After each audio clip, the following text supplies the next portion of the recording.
Okay guys, I am back with another video. വീണ്ടും കുറേ ദിവസത്തിന് ശേഷമായിട്ടാണ് ഇങ്ങനെ ഒരു വീഡിയോ ആയിട്ട് വരുന്നത്. ഇപ്പോൾ ഞാൻ ഈ വീഡിയോ ചെയ്തില്ല എങ്കിൽ ഇനി ചെയ്യുന്നൊരു കാര്യമില്ലെന്ന് തോന്നുന്നു. കാരണം ഓൾമോസ്റ്റ് ജനുവരി കഴിയാറായി. 2023 തീരാൻ സമയമായപ്പോഴത്തേക്കും ഞാൻ ഇൻസ്റ്റാഗ്രാമിനകത്ത് ഒരു സ്റ്റോറി ഇട്ടൊരു ക്വസ്റ്റ്യൻ ചോദിച്ചായിരുന്നു.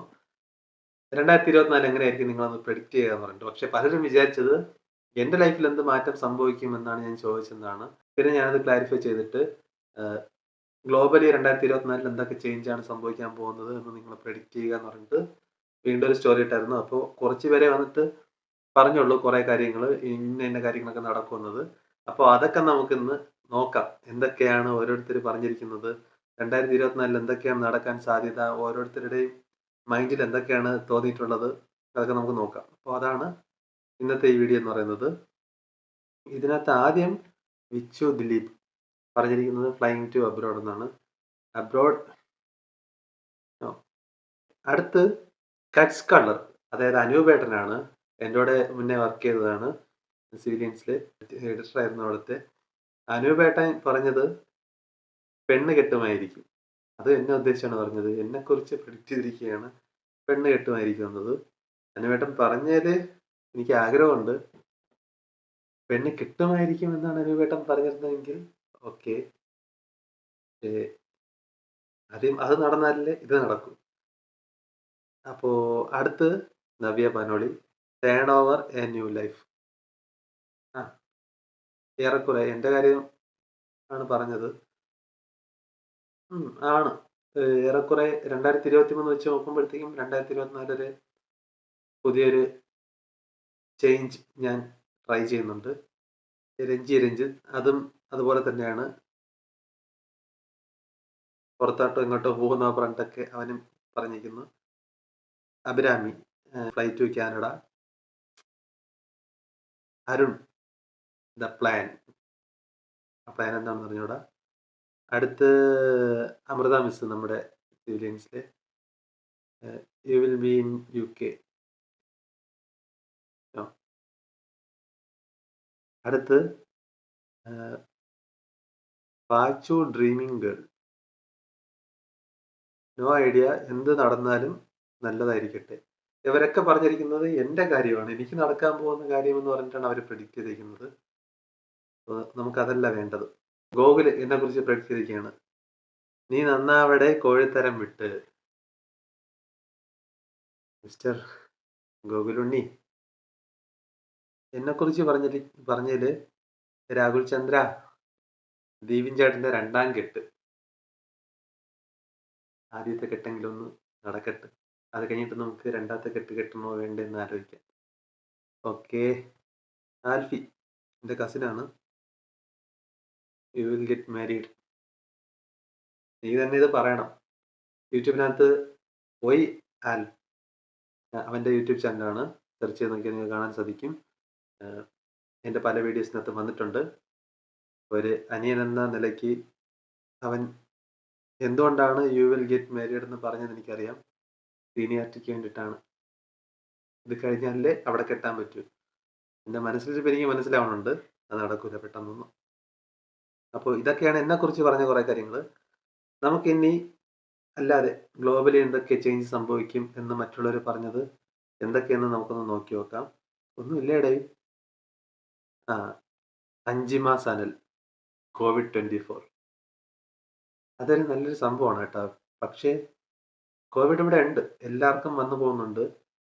ഈ ഇടയ്ക്കൊക്കെ കുറച്ച് പേരിലൊക്കെ വന്ന് ടെസ്റ്റ് ചെയ്തപ്പോഴത്തേക്കും ഒരുപാട് കേസൊക്കെ നമ്മൾ ട്രിവാൻഡ്രത്ത് നിന്ന് വന്നിട്ടുണ്ടായിരുന്നു.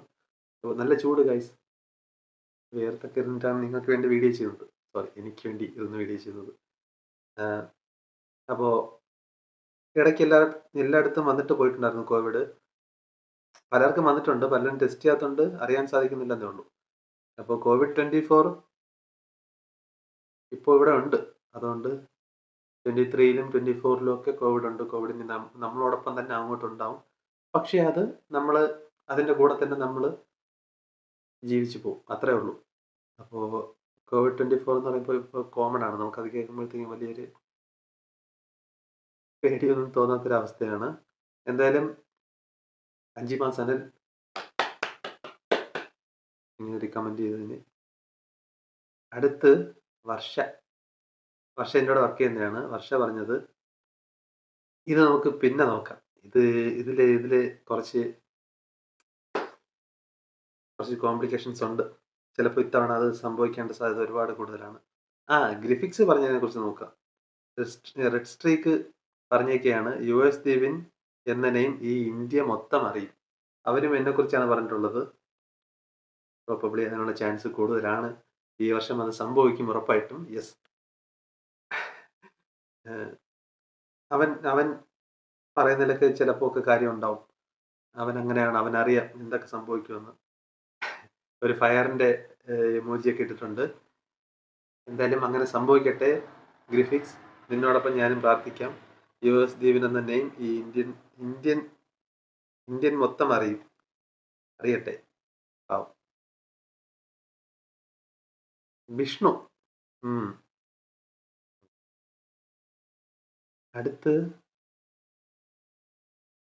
യമുന ഭാരതി. യമുന അടുത്ത് ഞാൻ പറഞ്ഞു, യമുന ഞാനൊരു സ്റ്റോറി ഇട്ടിട്ടുണ്ട്, അപ്പോൾ എന്തെങ്കിലുമൊക്കെ അതിനകത്തൊരു പ്രഡിക്ഷൻ പോയിട്ട് പറയുക എന്ന് പറഞ്ഞിട്ട് യമുന അടുത്ത് ഞാൻ പറഞ്ഞിരുന്നു.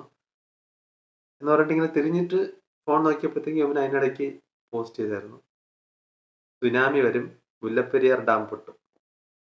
യമുന എന്ത് മനസ്സാണ് ഇത്! ഞാൻ അപ്പോഴും യമുനയോട് ചോദിച്ചായിരുന്നു. എന്താണെങ്കിലും മുല്ലപ്പെരിയാർ പൊട്ടുമെന്ന് കുറെ വർഷം കൊണ്ടേ പറയുന്നുണ്ട്. 2024 ചിലപ്പോൾ സംഭവിക്കാൻ പോകുന്നത്. ചിലപ്പോൾ സംഭവിക്കില്ലായിരിക്കും. എന്തായാലും സംഭവിക്കാതിരിക്കട്ടെ. അതിപ്പോൾ കോമൺ ആയിട്ട് എല്ലാവരും പറയുന്ന ഒരു കാര്യമാണ്. അതിപ്പം 2020 വന്നപ്പോഴേ പറഞ്ഞു 20 മുല്ലപ്പെരിയാർ പൊട്ടും, 21 വന്നപ്പോൾ പറഞ്ഞ് മുല്ലപ്പെരിയാർ പൊട്ടും, 22 വന്നപ്പോൾ പറഞ്ഞ് മുല്ലപ്പെരിയാർ പൊട്ടും, 23. അതുകൊണ്ട് ഇതൊരു കോമൺ ആയിട്ടുള്ളൊരു കാര്യമാണ്. ഇത് സ്ഥിരമായിട്ട് എല്ലാവരും പറഞ്ഞു വരുന്ന ഒരു സംഭവമാണ്. അപ്പോൾ അതിനെ നമുക്ക് മാറ്റി വയ്ക്കാം. സുനാമി വരും എന്നത് അറിയില്ല. പലയിടത്തും ചിലപ്പോൾ വരാൻ സാധ്യതയുണ്ട്. 2004 ഇന്തോനേഷ്യയിൽ സുനാമി വലിയ രീതിയിൽ വന്നപ്പം ഇവിടെയും അതിൻ്റെ ഒരു കുറേ പ്രോബ്ലം ഉണ്ടായി നമ്മുടെ ഈ സൈഡൊക്കെ. അപ്പം സുനാമി വരേണ്ട സാധ്യത കൂടുതലാണ്. അതിപ്പോൾ എല്ലാ വർഷവും പലയിടത്തും വരുന്നുണ്ട്. അപ്പോൾ അതും കോമൺ ആണ്. എന്നാലും വലിയ രീതിയിൽ വരാതിരുന്നാൽ മതിയായിരുന്നു. അപ്പോൾ അതാണ് യമുനയുടെ പ്രഡിക്ഷൻ. സുനാമി വരുമെന്നും മുല്ലപ്പെരിയാർ ഡാം പൊട്ടുമെന്നും. അടുത്ത് അക്ഷയ് പറഞ്ഞിരിക്കുന്നത്, വേൾഡ് വിൽ ബി ഡൂംഡ്. അതായത് വേൾഡ് നശിക്കുമെന്നാണ്. അതിനുള്ള സാധ്യത എന്നെ പോലെയുള്ളവരൊക്കെ ഇവിടെ ഉണ്ടെങ്കിൽ, എന്നെയൊക്കെ പോലെയുള്ളവരുടെ ഉണ്ടെങ്കിൽ മേ ബി അത് സംഭവിക്കും.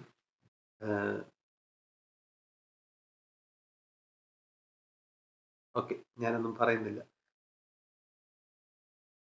ഇത്രയേ ഉള്ളൂ ഗൈസ്. വേറെ ആരും ഒന്നും പ്രെഡിക്റ്റ് ചെയ്തിട്ടില്ല. ആർക്കും പ്രെഡിക്റ്റ് ചെയ്യേണ്ട കാര്യമില്ല. നമുക്ക് എങ്ങനെയാണോ ഇങ്ങനെയൊക്കെ അങ്ങ് ജീവിച്ച് പോയാൽ മതി എന്നുള്ളൊരു ആറ്റിറ്റ്യൂഡ് ആണെന്ന് തോന്നുന്നു.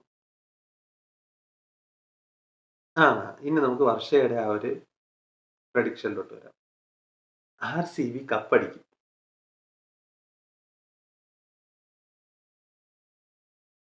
ഇത് കണ്ടപ്പോഴേ ഞാൻ ചിരിച്ചു ഗൈസ്. പിള്ളേരുടെ ഒരാഗ്രഹമല്ലേ, നടന്നാൽ മതിയായിരുന്നു. പാവം. ചിലപ്പോൾ സംഭവിക്കും കേട്ടോ. അത് ഭയങ്കര ഒരു സംഭവമായിരിക്കും. എന്നാ RCB കപ്പടിക്കുകയാണെങ്കിൽ വിഷയമാണ്. വർഷേ ഓക്കെ, ഇതാണ് വർഷ പറഞ്ഞത്. RCB കപ്പടിക്കേണ്ട സാധ്യത ഉണ്ടോ ഗൈസ്? ഉണ്ടോ? നോക്കാം. അപ്പോൾ ഇത്രയേ ഉള്ളൂ പ്രഡിക്ഷൻസ്. വേറെ ആരും വലുതായിട്ടൊന്നും പറഞ്ഞിട്ടില്ല. ആർക്കും എൻ്റെ സ്റ്റോറിയോട് റിപ്ലൈ തരാൻ താല്പര്യമില്ല.